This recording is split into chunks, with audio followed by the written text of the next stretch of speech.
এখন তোমাদের মাথায় চিন্তার বিষয় একটাই, বায়োলজি আর ফিজিক্যাল সায়েন্সের ক্যাটাগরি 1 এর তো হয়ে যাচ্ছে, ক্যাটাগরি 2 এর প্রশ্নগুলো কিভাবে সলভ করব। তো ভিডিওটা শেষ পর্যন্ত দেখো, উত্তর পেয়ে যাবে। প্রথম পয়েন্ট হচ্ছে 2021 থেকে 2025 পর্যন্ত এই প্রিভিয়াস ইয়ার্স কোশ্চেন পেপার গুলো সলভ করো। যতগুলো প্রশ্ন আছে ক্যাটাগরি 1 এর, প্রতি বছর আমরা দেখছি যে সিমিলার কোশ্চেন আসছে। যেমন দেখো, এটাকে স্ক্রিনশট নাও, দেখতে পাচ্ছ যে এই জটিল স্থায়ী কলা ফ্লোয়েম আর জাইলেম পরপর 2022, 23, 24 এবং 25 এসেছে। পরপর 4 বছর এই প্রশ্নটা এসছে, ফ্লোয়েমের কোন উপাদানগুলো পাওয়া যায়, তারপর জাইলেম কলার কোন কোষগুলি মৃত, তারপরে যে পরিণত অবস্থায় স্থায়ী কলাগুলি কোনগুলি জীবিত। তাহলে প্রিভিয়াস ইয়ার সলভ করলে কোন কোন এরিয়া থেকে প্রশ্ন আসতে পারে, কি ধরনের জিজ্ঞেস করতে পারে, কতটা পেঁচিয়ে জিজ্ঞেস করতে পারে, এই সম্পূর্ণ ধারণাটা স্পষ্ট হবে। তাই এই মুহূর্তে বিগত বছরের প্রশ্নগুলো মাল্টিপল টাইমস প্র্যাকটিস করো। 2 নম্বর পয়েন্ট হচ্ছে জীবজগতের নিয়ন্ত্রণ এবং সমন্বয় সাধনে উদ্ভিদ হরমোন আর প্রাণী হরমোন, এই দুটো টপিক খুব ভালো করে পড়ে যাও, কারণ এখান থেকে ঘুরিয়ে পেঁচিয়ে ক্যাটাগরি 2 তে প্রশ্ন আসে। এটাকে স্ক্রিনশট নাও, দেখো 2022 এর আর এটা হলো 2023 এর প্রশ্ন। হরমোন থেকে ক্যাটাগরি 2 তে ইনহিবিন যেখান থেকে খরিত হয়, নিম্নলিখিত উক্তিগুলির মধ্যে কোনগুলি সঠিক। ক্যাটাগরি 2 তে আমরা একটা সিমিলার প্যাটার্ন দেখতে পাবো, নিচের কোন বক্তব্যগুলি সঠিক বা নিচের কোনগুলি কোফ্যাক্টর, নিচের কোনগুলি প্লাজমা প্রোটিন, নিম্নলিখিত কোনগুলি কর্ডাটা পর্বের বৈশিষ্ট্য নয়, ফ্লোয়েম কলা সম্পর্কে কোনটি সঠিক, নিচের কোনগুলি জলবাহিত রোগ, নিচের কোনগুলি বায়ুবাহিত রোগ, নিচের কোনগুলি C4 বা C3 জাতীয় উদ্ভিদ, নিচের কোনগুলি ব্যাকটেরিয়া ঘটিত রোগ, ভাইরাস ঘটিত রোগ, ছত্রাক ঘটিত রোগ, কৃমি ঘটিত রোগ, আদ্য প্রাণী বা প্রোটোজোয়া ঘটিত রোগ। তারপর নিচের কোনগুলি পরিফেরার বৈশিষ্ট্য, নিচের কোনগুলি মিডার ইয়ার বৈশিষ্ট্য, নিচের কোনগুলি ইকাইনোডার্মাটার বৈশিষ্ট্য, আর্থ্রোপোডার বৈশিষ্ট্য, ফাঙ্গাসের বৈশিষ্ট্য বা প্রোটিস্টার বৈশিষ্ট্য। এই একটা গেল সাইট। সালোক সংশ্লেষ সম্পর্কে নিচের কোন বক্তব্যটি সঠিক নয়, বা সাইটোকাইনিন সম্পর্কে কোন বক্তব্যটি সঠিক নয়। তো এই প্রশ্নটার উত্তর আমি তখনই ক্লিয়ারলি দিতে পারবো যখন সাইটোকাইনিন কি সম্পূর্ণ আমার জানা থাকবে, এর নেচার কি, এর উৎস কি, রাসায়নিক নাম কি, এর কাজ কি, অন্যান্য ইম্পর্টেন্ট এর সারাউন্ডিং যা যা রয়েছে। তাই জন্য তোমাদের ডেপথে কনসেপ্ট ক্লিয়ার রাখতে হবে। 3 নম্বর পয়েন্ট দেখো, জীবরাজ্য এবং যে পর্ব প্রথম অধ্যায় ক্লাস 9 এর, এখান থেকে আমরা দুটো ক্যাটাগরি 2 পাচ্ছি, 2022 এ এসছে, 2023 এও এসছে। স্ক্রিনশট নাও, কোন বৈশিষ্ট্যগুলি ছত্রাকে দেখতে পাওয়া যায়। কর্ডাটা পর্বের বৈশিষ্ট্যগুলি হলো,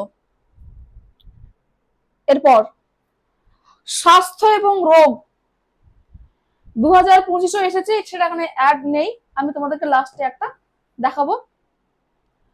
দেখো, মশাবাহিত রোগ 2022 সালে এসছে। তারপর কোনগুলি ভাইরাস ঘটিত রোগ, তারপর এখানে এইডস, ইনফ্লুয়েঞ্জা, টিটেনাস আর নিউমোনিয়া, ব্যাকটেরিয়া ঘটিত রোগ। কর্ডাটা পর্বের বৈশিষ্ট্যগুলি হলো, এইগুলো হলো স্বাস্থ্য এবং রোগ সমূহ। এইটা বাদ দিয়ে, এটা তো জীবরাজ্যের, এই দুটো দেখো। সিঙ্গেল আনসারও আসতে পারে ক্যাটাগরি 2 এর মধ্যে প্রশ্ন, যেমন এই প্রশ্নটা এসেছিল, এটা ক্যাটাগরি 2 তে এসেছে, তুমি ভাবো 2022 সালে, যেখানে আমরা সবাই জানি যেটা মাল্টিপল কারেক্ট অপশন, কিন্তু তা নয়, এখানে গেম চেঞ্জ হয়ে গেছিল। 2022 লক্ষ্য করেছি বেশিরভাগ প্রশ্ন সিঙ্গেল কারেক্ট অপশন সহ। তো এখানে স্টুডেন্টসরা সব ভুল করে এসেছিল।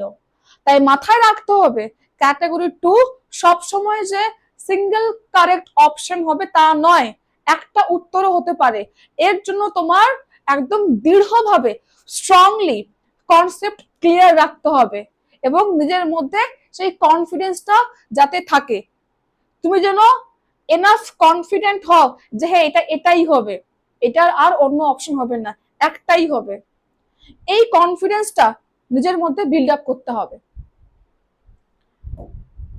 দেখো পরের পয়েন্ট যেটা আমি একটু আগে বলছিলাম, কনসেপ্ট ভালোভাবে ক্লিয়ার রাখতে হবে। যেমন এই প্রশ্নটা, নিচের কোনগুলি প্রোক্যারিওটিক কোষে থাকে না, এই প্রশ্নটা এসেছিল 22-এ, মনে কি 23-এ এসেছিল। তো প্রোক্যারিওটিক কোষের মধ্যে সুগঠিত নিউক্লিয়াস থাকে না। যখন সুগঠিত নিউক্লিয়াস থাকে না, তার মানে নিউক্লিয় পর্দাও থাকবে না, তাই কিনা? নিউক্লিয়াস তো থাকছে না, কিন্তু অনেকে আবার নিউক্লিয় বস্তুটাও টিক দিয়ে এসেছিল, সেটা ভুল। নিউক্লিয় বস্তু এটা থাকে, কারণ তাদের আমরা নিউক্লিওয়েড দেখতে পাই, নিউক্লিওয়েড ম্যাটেরিয়াল দেখতে পাই, সেটাই তাদের ক্ষেত্রে জেনেটিক ম্যাটেরিয়াল হিসেবে ওয়ার্ক করে। আমাদেরকে কিছু রুট ওয়ার্ড জানতে হবে এক্ষেত্রে, এবং প্রশ্নটা ভালো করে পড়তে হবে। নিম্নলিখিত উক্তিগুলির মধ্যে কোনগুলি সঠিক নয় বলেছে। বেশিরভাগ ছাত্র ছাত্রীরা সঠিক পর্যন্ত পড়ে এসছে, নয় বলেছিল এইটা আর দেখে আসেনি, সঠিক সেই হিসাবে উত্তর দিয়ে এসছে, কিন্তু এখানে বলেছে নিচের কোনটি সঠিক নয়। তোমরা আমাকে এই প্রশ্নটার উত্তর কমেন্ট সেকশনে জানিও। এখানে হরমোনের সম্পর্কে দিয়েছে, সরি, তোমরা আমাকে এটার আনসার কমেন্ট সেকশনে বলবে, এবং এই প্রশ্নটা আমি রিসেন্টলি সলভও করালাম। তারপর দেখো আমাদের কি করতে হবে, এলিমিনেশন মেথড, অর্থাৎ বাদ দিতে হবে, কোনগুলো হচ্ছে না সেটাকে আগে বাদ দাও, কোনগুলো হবে না সেটা বাদ দিলে কোনগুলো হবে সেটা পেয়ে যাব, কোনো গল্প নেই আর, সিম্পল। যেমন মানব দেখে ক্যালসিফেরল, যেমন ভিটামিন ডি স্বল্পতার কারণে যা সৃষ্টি হয়। আচ্ছা, তো আমরা দেখো এখানে এটা এমনিতেও জানি, এটা এলিমিনেট না করলেও হয়, রিকেট হয় ছোটদের, আর অস্টিওমালেশিয়া হয় বড়দের। নাইট ব্লাইন্ডনেস হবে না, ওটা ভিটামিন এ এর অভাবে হয়, আর বেরি হয় ভিটামিন B1 এর অভাবে। তাহলে এটা হচ্ছে না আমাদের, এগুলো আমাদের বাদ চলে যাচ্ছে। নিম্নলিখিত গুলির মধ্যে কোনগুলি ভাইরাস ঘটিত রোগ, আমরা জানি যে টিটনাস আর নিউমোনিয়া হবে না, বাদ দিলাম। তো এই মেথডটাও তুমি অ্যাপ্লাই করতে পারো যে কোনগুলো হবে না। এবার তোমাদের জন্য আমি বেশ কিছু এক্সাম্পল রাখলাম, এইটাকে একটু জুম করে স্ক্রিনশট করে নাও, এই ধরনের প্রশ্ন পরীক্ষাতে আসে।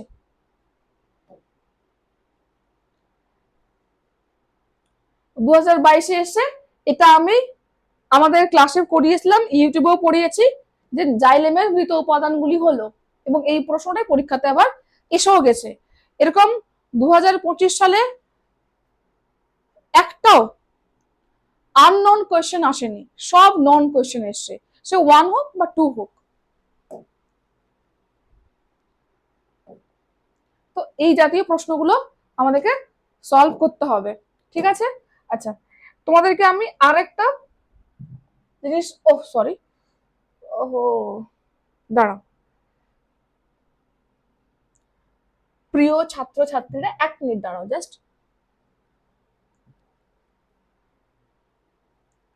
ক্ষমা চেয়ে নিচ্ছি বিলম্বের কারণে। দেখো এইটা হলো আগের বছরের কোশ্চেন পেপার, এখানে উত্তর সহ আছে তোমাদের সুবিধার জন্য। আমি এখান থেকে বায়োলজির গুলো দেখাচ্ছি তোমাদেরকে, তাহলে হয়ে যাবে। অফিসের সর্বোচ্চ পর্বত কোনটি, সংবিধানের, তো কোথায় চলে গেল,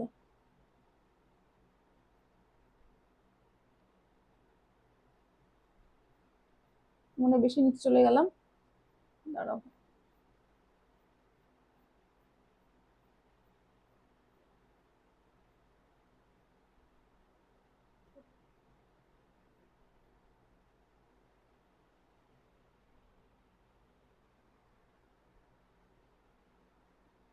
এই তো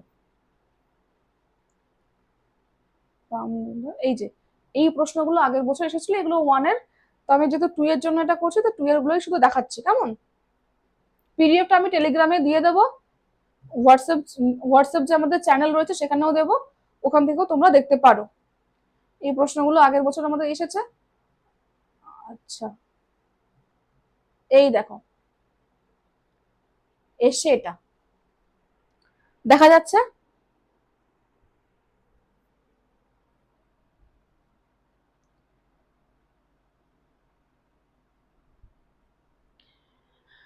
নিম্নলিখিত কোন ভাইটামিন গুলি চর্বিতে দ্রবণীয়, ফ্যাটে দ্রবণীয়? আমরা জানি আদেক, বারবার বলেছি আদেক, এ ডি ই আর কে, ভাইটামিনে কি হয়? সলিউবল, দ্রবীভূত। তারপর নিম্নলিখিত কোনগুলি নারী প্রজনন তন্ত্রের অংশ? রিসেন্টলি পড়ালাম ফিমেল রিপ্রোডাক্টিভ সিস্টেম, সেখানেই আমরা দেখেছি ডিম্বাশয়, ফ্যালোপিয়াম নালী, গর্ভাশয় এগুলো অংশ। তারপর নিম্নলিখিত কোনগুলিকে কেন্দ্রীয় স্নায়ুতন্ত্রের অংশ বলা হয়? মস্তিষ্ক সুষুম্নাকাণ্ড। অস্থিমজ্জায় প্রাপ্ত কোষগুলি হলো আরবিসি, ডাব্লিউবিসি, প্লেটলেট, সবগুলো আমাদের বোন ম্যারো বা অস্থিমজ্জা থেকে তৈরি হয়। এই যে কোনগুলি জলবাহিত রোগ? আচ্ছা, এটা হচ্ছে 2025-এর প্রশ্ন, এবং 2025 সালেও আমি এই সেম ভিডিওটা বানিয়েছিলাম, ঠিক এই টাইমেই বানিয়েছিলাম, এবং আমি বলেছিলাম সেই ভিডিওতেও যে জলবাহিত রোগ এবং বায়ুবাহিত রোগ এই জাতীয় প্রশ্ন পরীক্ষায় আসবে। এবং দেখো এটা এসেওছে, কলেরা, জিয়ার্ডিয়াসিস। তারপর নিচের কোনগুলি ভাইরাস দ্বারা সৃষ্ট নয়? বলেছিলাম আমি ভাইরাস, ব্যাকটেরিয়া আসবেই। দেখো এই পুরো এত সহজ প্রশ্ন হয়েছিল না, কি বলবো। এবার হলে তো তোমাদের ব্যাপারে আলাদা। আরএনএ এর গঠনগত উপাদান রাইবোজ, শর্করা, ইউরাসিল। ডিএনএ আরএনএ উপাদানগুলো পড়তে হবে। মিওসিস সম্পর্কে সঠিক উক্তিগুলি নির্বাচন করো। মাইটোসিস, বিওসিস ভালোভাবে পড়তে হবে। আর এই যে মিওসিস সম্পর্কে এরকম প্রশ্ন 2023 সালেও এসেছিল, 22 কি 23-এ এসেছিল মিওসিস নিয়ে। তো এই প্রশ্নটা বলতে গেলে রিপিটেড কোয়েশ্চেন। তারপর নিম্নলিখিত কোন তথ্যগুলি সঠিক নয়? বললাম না কোনগুলি সঠিক, কোনগুলি সঠিক নয়, কোনগুলি উপাদান, কোনগুলি মৃত, কোনগুলি জীবিত, এরকম প্রশ্নই আসবে। তো আমরা জানি যে সঠিক নয় হলো অ্যাড্রিনালিন জননে সাহায্য বাবু করে না, স্ট্রোজেন একটা পেপটাইড হরমোন নয়, এটা একটা আমরা জানি কি স্টেরয়েড জাতীয় হরমোন, তাই ভুল আছে এখানে। আচ্ছা, লাস্ট কোয়েশ্চেন এটা, নিম্নলিখিত কোন পদার্থগুলি শর্করার উদাহরণ? গ্লুকোজ এবং স্টার্চ বা শ্বেতসার। খুব কঠিন প্রশ্ন কি? কিচ্ছু কঠিন না, এই জাতীয় প্রশ্ন পরীক্ষাতে আসবে। তো যে জিনিসগুলো আমি বললাম মাথায় রাখো, সেগুলোকে ফলো করো, ঠিক তোমরা ক্যাটাগরি 2-তে একদম 20-তে 20 স্কোর করতে পারবে। খালি ভালো করে মন দিয়ে পড়ো, ভয় পেলে চলবে না, নিজের উপরে আত্মবিশ্বাস রাখতে হবে এবং ডিসিপ্লিন থাকতে হবে।